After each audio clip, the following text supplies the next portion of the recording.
বের হবে কখন, কয়টা দল বের হবে?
মানবতার সহিত এরা ছেলেরা যাতে পড়াশোনা করতে পারে সেই দিকে লক্ষ্য রাখবেন।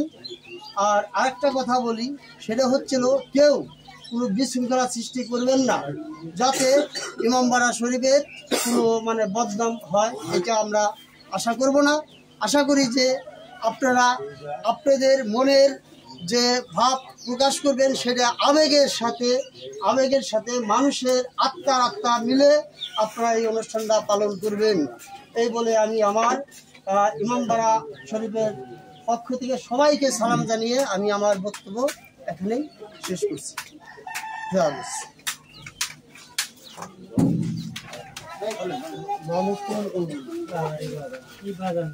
শাহস্ত হুসাইন, বাদশাহ হুসাইন, দীনস্ত হুসাইন, দিন পানস্ত হুসাইন, সরদার নাদাদ জরদস্তি হকত জনায় লা ইলাহা ইল্লাল্লাহ হুসাইন। মুসলিম সম্মানিত হাজিরিন, আজকে একটা শোকের মাস, যেই শোকটা 61 হিজরি 10ই মহরমে শাহেনশাহ কারবালা, সোহাদা কারবালা 50 জনের শেষ ইমাম হুসেন আলাইহিস সালাম শাহাদাত বরণ করেছেন। আর সেই স্মৃতিকে আহলে বায়ত 50 জন আহলে বায়তকে যারা ভালোবাসেন, ইমাম পাককে যারা ভালোবাসেন, তারা প্রত্যেক বছরেই এই অনুষ্ঠান করে থাকেন। 1 তারিখ থেকে 10 তারিখ পর্যন্ত, আশুরা পর্যন্ত এই শোকের মিছিল চলতেই থাকে। তো যেহেতু আমরা মুসলমান, তো প্রত্যেকটা মুসলমানের জন্য ইমাম পাকের মাতম মর্চা করার জন্য ওয়াজিব করা হয়েছে। তো আমরা সেই ফরজের সাথেই ওয়াজিবের সাথেই ফরজ, আমরা সর্বদাই ফরজ এবং ওয়াজিব লক্ষ্য করে আমরা যেন সম্মানের সাথে ইমাম পাকের নাম পাক দিতে পারি, ইমাম পাকদের সম্মান বৃদ্ধি করতে পারি। আমরা যেন তাদের সম্মানের কারণে আমাদের সম্মান বৃদ্ধি হয়। আল্লাহ আমাদের এই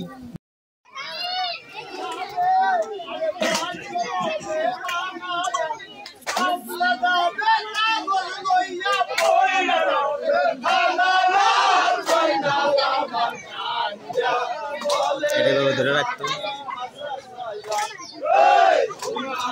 আগায় দেখতো।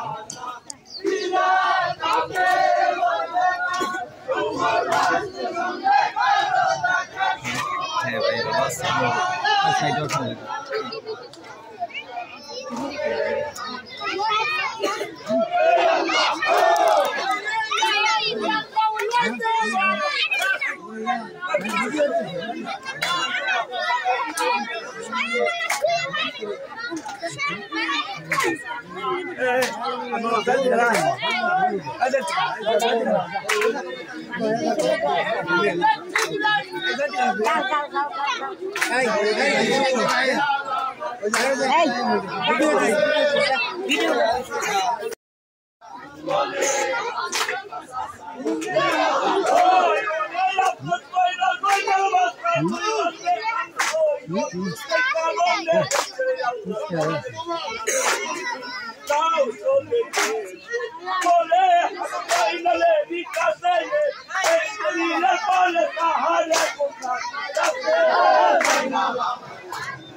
Sonali